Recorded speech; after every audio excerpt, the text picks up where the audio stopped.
Naging matarayong po ang groundbreaking ceremony kang itutugdok na Misas Building o Meeting Incentives Conferences for Education and Sports sa Barangay Tagungtong, Guwa, Camarines Sur, kasudbang hapon.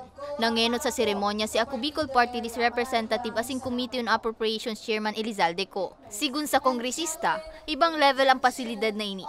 Apwera sa holistic design, saruning state-of-the-art primary health center para sa mga Bicolano.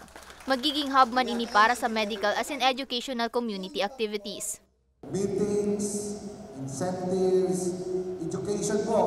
Pwede naman mga training center, conventions, para kung may mga expo, travel expo, mga exhibitions, and sports, and kung may typhoon.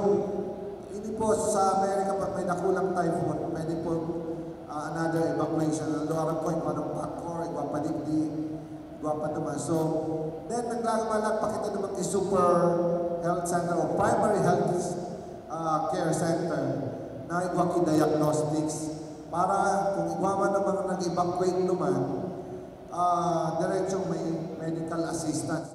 Dugang pa kang kongresista, bakusan na sa banwaan ng Gowa madara ng pag-asenso ang landmark project na ini, kundi maging sa bilog na rehiyon na saro sa pigpaprioridad kang partido.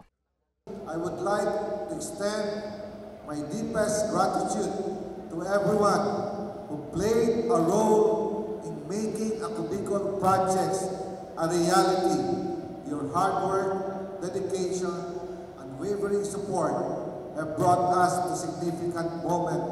Each of you has contributed to a legacy that will benefit generations to come.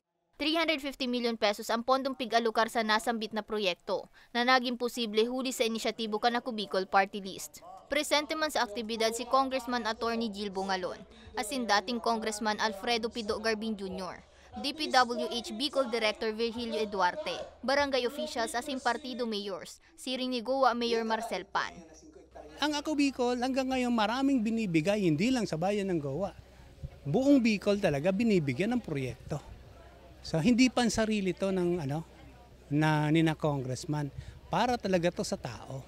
Mientras tanto, pigpapasalamatan man kang partido sinda Presidente Ferdinand Marcos Jr. as in Speaker Martin Romualdez sa padagos na pagtaong suporta sa Ako Bicol Party List as in sa mga Bicolano.